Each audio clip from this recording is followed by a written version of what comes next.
Anonymous Pinoy Confessions, Puno ng Saging.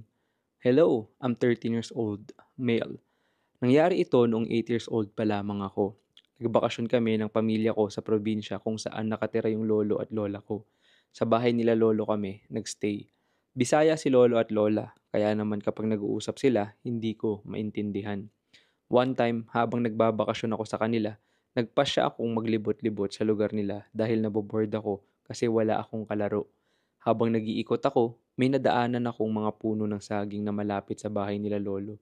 Out of curiosity, nilapitan ko ang mga ito. Habang papalapit ako sa mga puno, may mamang dali-daling tumalikod, tinaas ang shorts at nagmamadaling umalis. Naisip ko baka tumae siya, banda kung nasaan ang mga puno ng saging.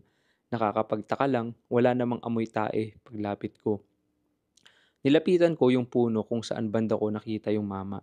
Nagtaka ako bakit ang daming butas ng puno. Ang kakaiba pa, hindi lang yun ang tanging puno ng saging na tadtad ng butas, kundi yung ibang kalapit na puno rin. At napansin kong sa bawat puno, halos pare-parehas kung nasaan yung spot ng butas. Sa sobrang taka ko, pag uwi ko, tinanong ko kay lolo kung anong meron sa mga puno ng saging sa kanila. Ang sabi lang ng lolo, "Apo, may mga kababalaghan na kahit siyensya ay hindi kayang ipaliwanag. Maniwala ka, apo, hindi mo na naising malaman ang alamat ng butas sa puno ng saging." Sa totoo lang, wala akong naintindihan sa mga pinagsasabi ni lolo, lalo pat musmus pa lamang ako noon. At kahit 13 anyos na ako ngayon, hindi ko pa rin alam ang bumabalot na misteryo sa mga puno ng saging sa lugar nila lolo. Kinikilabutan ako sa tuwing naalala ko yung mamang nadatnan kong nakatalikod noong araw na yun.